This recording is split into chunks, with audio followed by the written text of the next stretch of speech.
6:31, hora central europea. Bienvenidos a nuestro noticiero con el foco puesto, como siempre, en la actualidad geopolítica, en esa guerra entre Rusia y Ucrania. Novedades en torno al conflicto, también novedades en torno a Oriente Próximo, con el foco puesto en Siria. Pero vamos a resumir la actualidad en primer lugar mirando a Alemania y a esa votación de la moción de confianza contra Olaf Scholz que se ha producido esta misma tarde. Porque después de esa votación, Alemania emprende el rumbo a la celebración de elecciones legislativas anticipadas el próximo 23 de febrero, después de que el canciller alemán Olaf Scholz haya perdido, como se esperaba, la moción de confianza que se ha votado esta tarde en el Bundestag. Han votado a favor 207 diputados, 394 en contra y 116 se han abstenido del total de 736 diputados que tiene el Bundestag. Necesitaba Scholz 367 apoyos para mantenerse en el poder, lo que se daba por descontado que no sucedería esta tarde.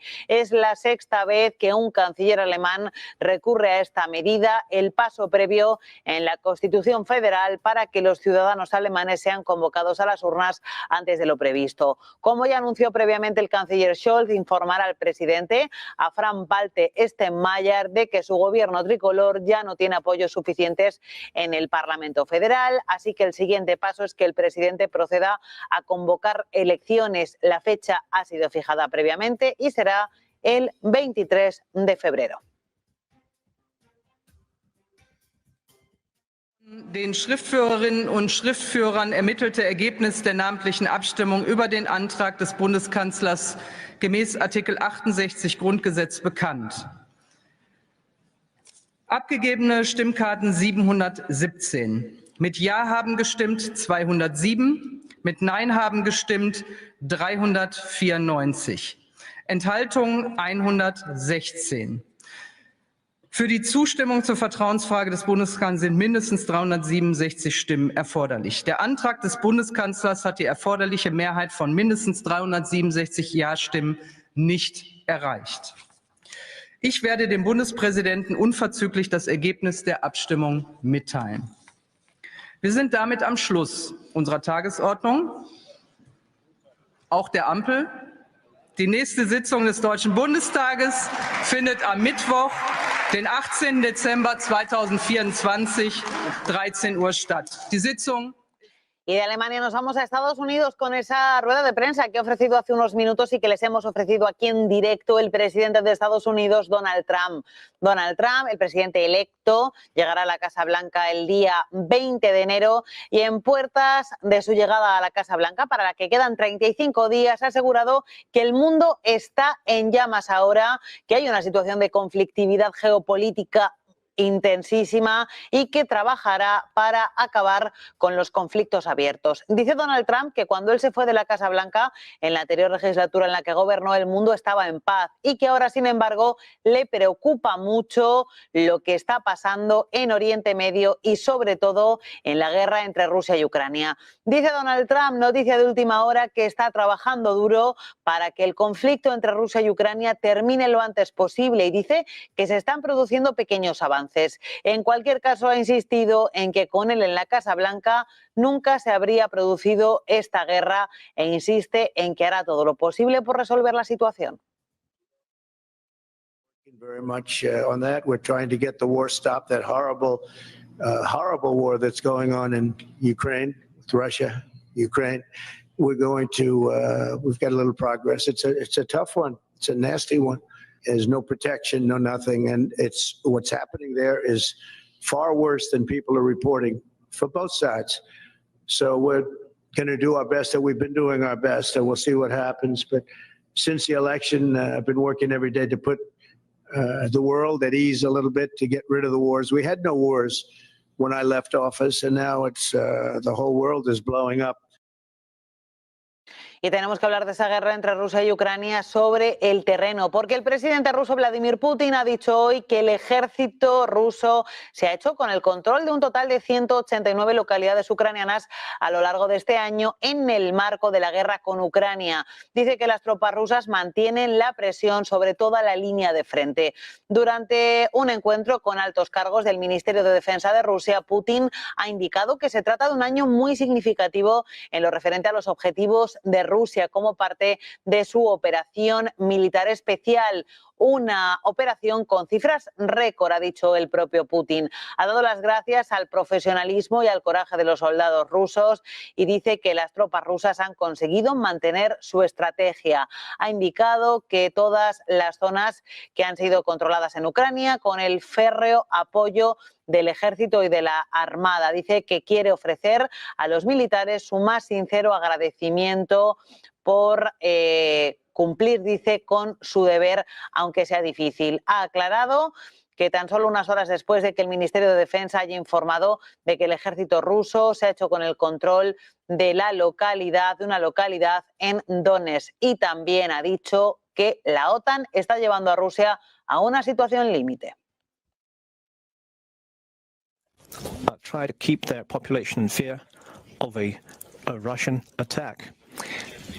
Their tactics are very simple. They push us to the red line. They push us to the boundary, forcing us to respond, and then they start presenting us as a threat, just as they did during the Soviet times. NATO countries are racking up their military expenses. They're deploying their strike groups near our borders. Now there are over 100,000 US troops in Europe. La OTAN, por su parte, reconoce que Rusia está realizando avances en localidades ucranianas el mismo día en que el Ministerio de Defensa de Rusia ha anunciado que Putin se ha apoderado de 189 localidades ucranianas en 2024. El secretario general de la Alianza Atlántica ha reconocido que la guerra entre Rusia y Ucrania se enfrenta, dice Mark Rutte, a un momento crucial. Military equipment and supporting through NATO's comprehensive assistance package. The situation on the battlefield in Ukraine remains difficult, and Russia is making gains, be it incremental gains, but still gains. Over the past weeks, we have seen large-scale attacks against Ukraine that killed and terrorized civilians and targeted critical infrastructure. This could be Ukraine's most difficult winter since this started. Y precisamente sobre esta guerra entre Rusia y Ucrania, el Departamento del Tesoro de Estados Unidos ha anunciado sanciones contra 11 ciudadanos norcoreanos y 8 empresas rusas y también de Corea del Norte por su participación, dice el Departamento del Tesoro, a favor de Rusia en la guerra con Ucrania. Esto solo unos días después de que Estados Unidos haya anunciado el desmantelamiento de una red de trabajadores de Corea del Norte que operaban de forma remota y bajo identidades robadas, generando más de 88 millones de dólares entre 2017 y 2023, fondos que habrían sido desviados hacia el gobierno de Corea del Norte, con ingresos que en principio, según el Departamento del Tesoro de Estados Unidos, se destinaban a financiar programas de desarrollo de misiles balísticos y otras armas por parte de Corea del Norte, en una violación de las sanciones internacionales vigentes contra el régimen de Pyongyang. Y nos vamos en directo de Donald Trump, pasamos a Joe Biden. Comparecencia en directo desde la Casa Blanca del presidente saliente de Estados Unidos.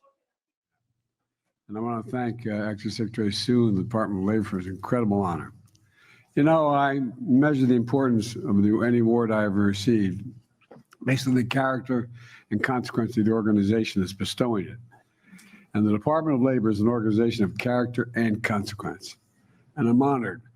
I'm honored to be joined today by leaders of character and conscience. Many of you sit right here in the front row, half my cabinet's here.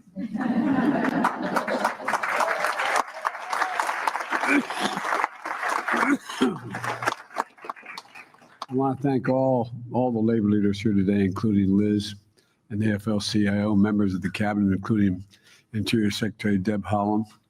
You know, you talked about that list that the secretary brought in her pocket when she met with Trump, with Roosevelt. Trump, Freudian slip. And I think she had a relative she left behind. Would you stand up, Madam Secretary, Secretary of Interior?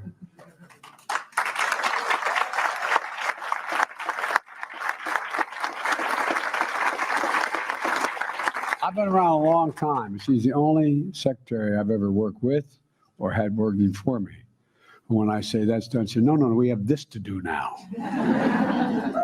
Thank you, kiddo. Look, you know, former Labor Secretary who's now in the White House Senior Advisors Corps is Tom Perez.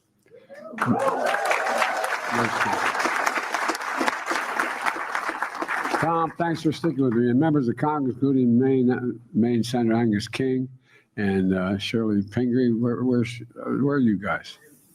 All over here. Okay, there we go.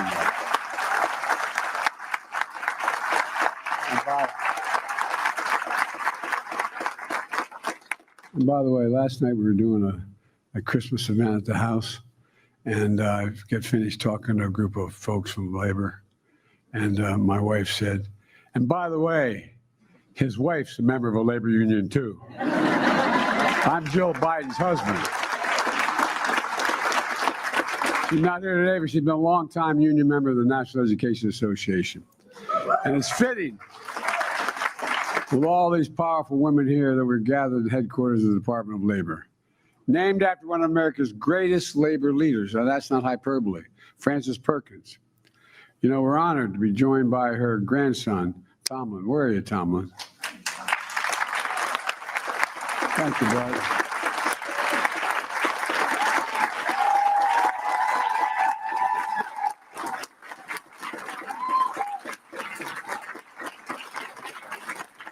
Saturday, March 25th, 1911.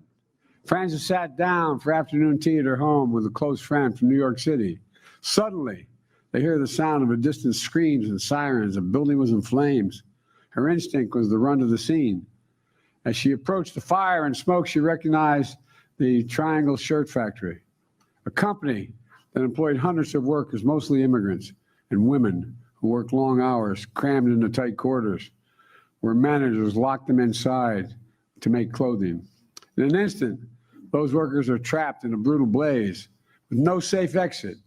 Some workers forced to climb out the windows, holding on for dear life until their fingers gave out. Others just jumped, prayed and jumped. A total of 150 lives were lost that day. It was the deadliest industrial disaster in American history. Frances was devastated, but that fire ignited a passion in her. It strengthened her resolve to fight even harder for working Americans and working families. In her decades of service, she became a fierce defender of unions and workers' rights, an architect of the New Deal, the first woman cabinet secretary, I increased on that a little bit because I know what my family's like. All the really bright people in my family are women. And the longest serving Secretary of Labor in American history. God love you. And the story goes, after Franklin Roosevelt asked her to become his labor secretary, Frances Perkins immediately responded by outlining her goals, what she wanted done. She said, I want unemployment relief, overtime pay, child labor laws, minimum wage, workers' compensation, national health insurance, and Social Security. Many of the benefits we take for granted as a consequence of Frances' dedication, insight, and courage. But that, can you imagine walking up to Roosevelt saying, here, I'll take the job, but here's the deal, man. Let's get this straight. Like I said, a little bit like when I asked Frances to do my job. Hard-fought battles with Teamsters and, a real testament to her skill as an advocate for public service. An example that through the Fair Labor Standards Act, she cemented the idea that if you're working a full-time job, you shouldn't have to live in poverty. A simple proposition. If you work a little extra, you should have extra money for overtime. Not a crazy idea. Some even argue about it now. Frances understood what my dad taught me. And you've heard me say this 1,000 times, but he really would say this. He said, Joey, a job's about a lot more than a paycheck. It's about your dignity. It's about respect. It's about your place in the community. It's about being able to look your kid in the eye and say, honey, it's going to be okay, and mean it. That's my dad. In fact, during her 12 years in office, she accomplished everything on her list except expanded health care for health insurance. It took 65 years later and a guy named Barack Obama and I to get the Affordable Care Act passed.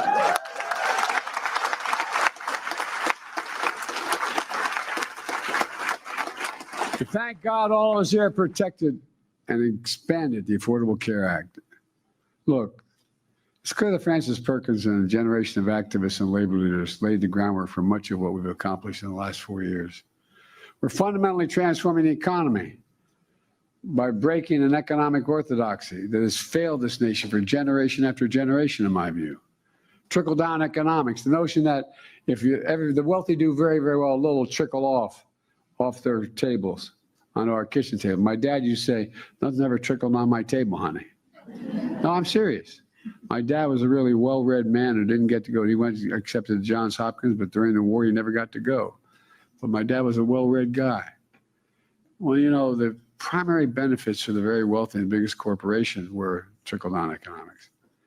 And that didn't do much for working people in the middle class and left too many people behind. Together, we built an economy from the middle out and the bottom up, not the top down. Because we know this simple truth. Wall Street didn't build America. The middle class built America. And unions built the middle class. That's a fact. In fact, as the Secretary of Treasury will tell you, I asked her to do a study because I was going to get hit because I knew they'd say by having unions increasing their numbers and their wages go up, we were going to cost people things. Guess what? The study the Treasury did show that when unions do well, all workers do well, union and non-worker across the board. It matters. It works. It's fair. Kamala and I are so proud of the great job creation record of actually the greatest job creation of any single president in a single term.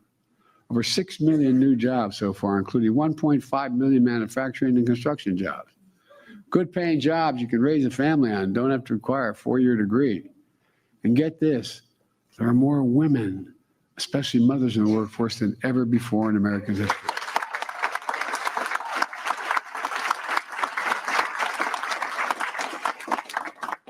We're so damn proud to protected pensions of millions of union workers and retirees. When I signed the Butch-Lewis Act, you know, think about that. Imagine what the average American would say if you're going to do that with their Social Security, which this guy wants to do. Imagine if he said your pension, you can't count it anymore. In addition, we've recovered more than $1 billion in back wages and damages for over 600,000 workers here in America.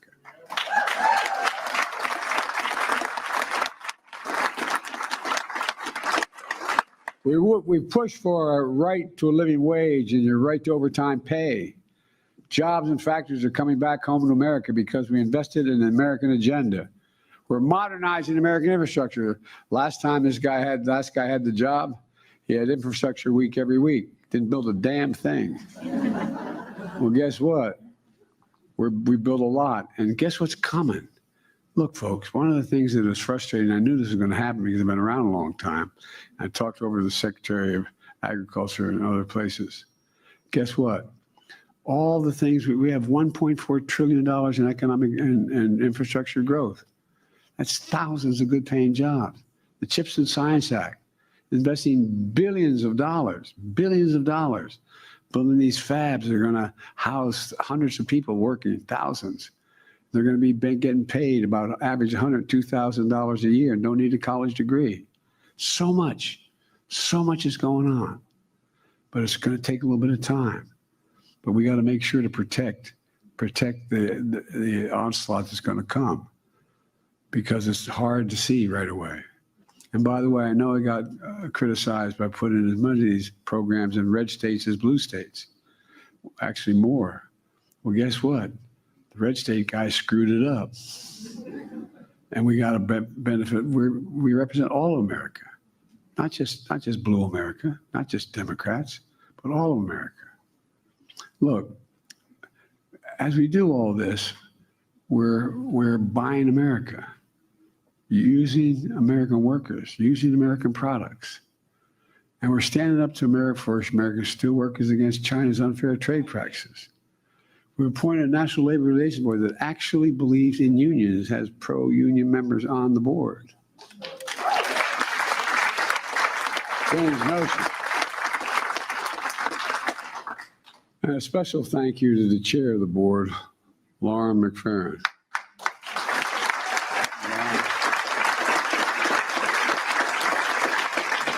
Seriously, where are you, Lauren? There, thank you, Lauren. Don't be so shy. Raise your stand up. Let everybody see you.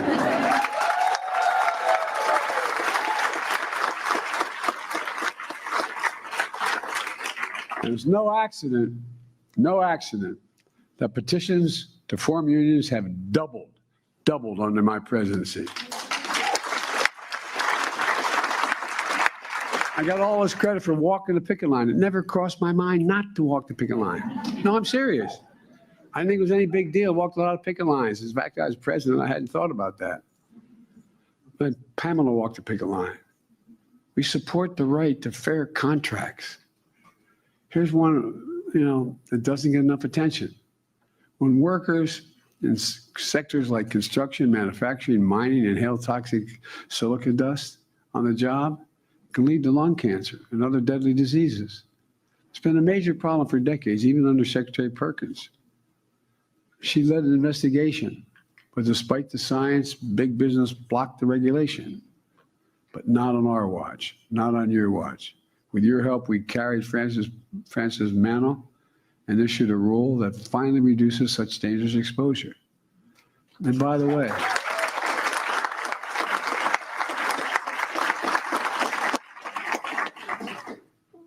our Secretary of Veterans Affairs is sitting in front of me here, one of the really good guys. I really mean it. What we not only did for the Chips and Science Act, and then we went and made sure we could take care of veterans. We said all those folks in my generation exposed to Agent Orange couldn't prove that their illness was a consequence of it.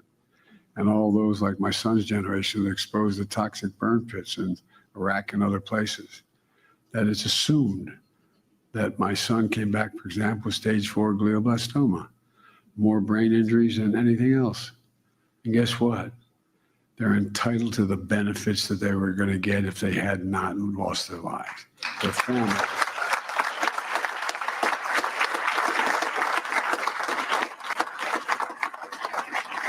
And to ad lib here a little bit, I think the American people are beginning to figure out all we're doing is basically decent and fair. Just basically decent and fair. We have a lot of sacred obligations. I got in trouble for saying this before, but we only have one truly sacred obligation: to prepare those we send into harm's way and prepare for them and their families when they come home. And that's a simple proposition. Finally, that's happening. What you got, another million now? 1 million you're taking care of. Make no apologies. I'm so damn proud of that.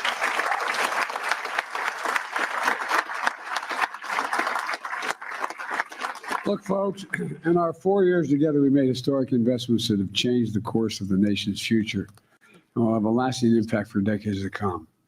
And I'm here to state the obvious, we could not have done this without the dedicated professionals here at the Department of Labor and all across this administration. Could not have done it.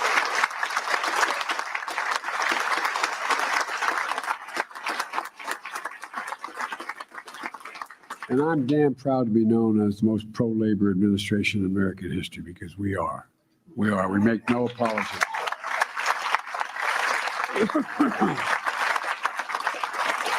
Look, let me close with this. Francis Perkins once said, "The people are what matter to government, and the government should aim to give people, all people under its jurisdiction, the best possible life." The best possible life. For my dad, it was a simple proposition.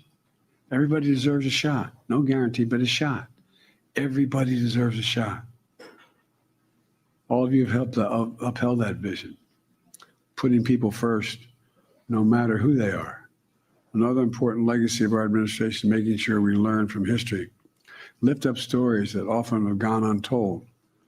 Earlier this year, during Women's History Month, I signed the first ever executive order on recognizing and honoring women's history to increase representation of women in historic sites all across America.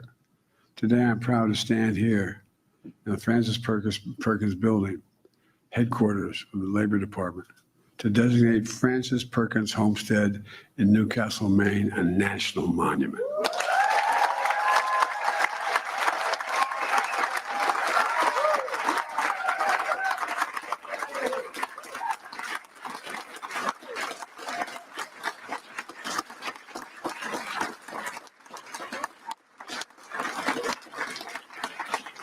Secretary Holland is also going to be announcing 5 new National Historic Landmarks to honor women's contributions to American history. It includes Charleston Cigar Factory, excuse me, where Black women led worker strike that opposed gender and racial discrimination, advocated for better pay for working conditions. Look, too many people want to rewrite history or ignore it. Look, all we want to do is make sure we record history, the good, bad, and the indifferent, who we are. I was able to show up in an Indian country and apologize for what we did to Indian Americans, for the schools we made them go to and took them right off the reservations with their parents. Throughout our history, women's vision and achievements have strengthened this nation, to state the obvious. That's why I've kept my commitment to have an administration that looks like America. It includes having more women in senior access all across the board, starting with my amazing Vice President, Kamala Harris.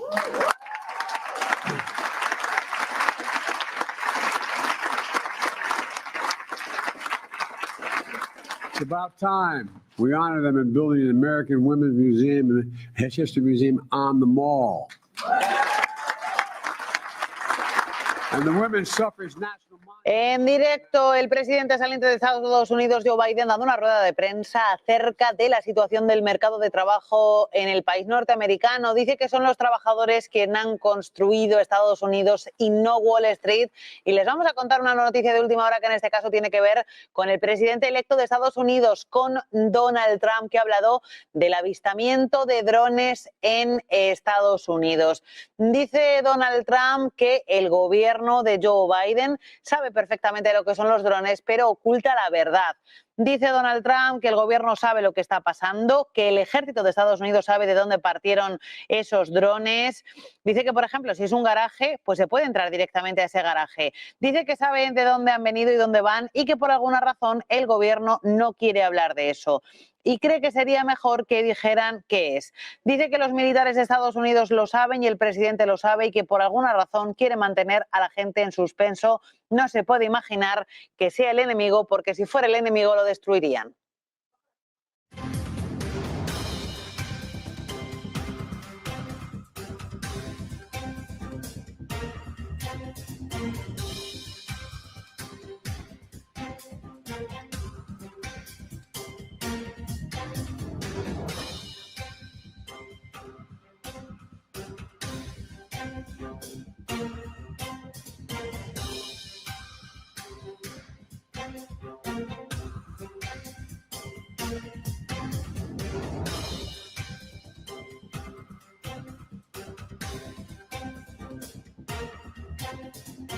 Esa es la noticia de última hora. Donald Trump se ha referido al avistamiento de drones que se ha producido en los últimos días en New Jersey y que ha provocado una gran alarma social en Estados Unidos.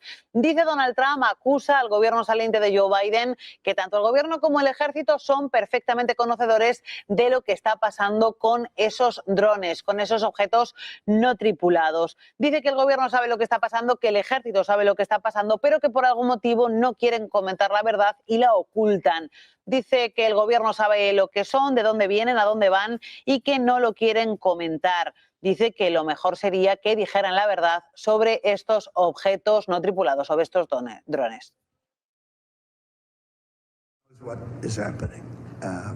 Look, our military knows where they took off from.